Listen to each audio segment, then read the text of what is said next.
शुरू हो गया, करो। हेलो गाइस, आज मैं आपको सिखाने वाला हूँ सीट बेल्ट बंद और खोले कैसे। तो ये पहली सीट बेल्ट और ये दूसरी, ये इसे लेना है और इसमें जो इधर लिफ्ट लिखा रहता है इसके यहाँ, अरे इधर पास करो और यहाँ ये गैप है लिफ्ट वाला, उसके अंदर सीट बेल्ट नहीं घुसानी है। खुद उस गैप के नीचे फिर एक डोरी आएगी, इसके भी नीचे एक गैप होगा।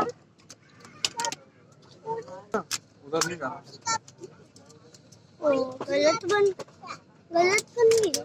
उल्टा करके पीछे जो गैप है उसमें डालने और अगर खोलना हो तो बस ये लिफ्ट वाला फ्लैप यूं खोल लो और खींच दीजिए, खुल जाएगा।